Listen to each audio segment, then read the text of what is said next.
Çalış insanları qınamaqdan geri durasan. Çünki sən də nəfs daşıyırsan. Və bura imtihan diyarıdır. Sabada sən sınana bilərsən. İmtihan ola bilərsən.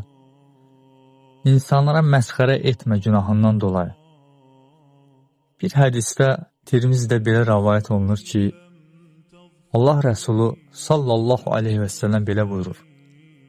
Müsəlman qardaşını bir günaha görə qınama. Çünki sən də o günaha düşə bilərsən. Digər bir hədisdə isə belə deyilir. Kim bir günahkarı günahına görə məsxərəyə qoyarsa, Allah onu o günahla imtihan edər. Qınamaqdan çəkin. Bacarırsansa qardaşına nəsihət et. Onu düzəltməyə çalış. Bacarmırsansa kənar dur.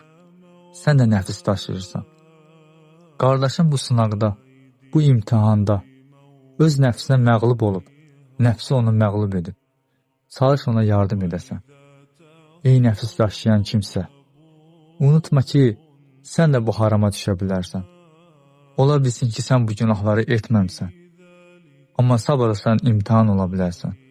İmtihan olunduqdan sonra nəfs daşıyan şəxs, sənin də nəfsin səni məğlub edə bilər. Bu barədə Allaha sığın. Necə ki, Yusuf surəsində 53-cü ayətində belə buyurulur. Mən özümə bəraət qazandırmıram. Çünki Rəbbim rəhm etdiyi kəs istisna olmaqla nəfs adama pis işlər əmr edər. Həqiqətən Rəbbim bağışlayandır, rəhimlidir. Çalışın qardaşlarınızın evini örtəsiniz. Qardaşlarınıza yardım edəsiniz. Allaha sığının qınamaqdan.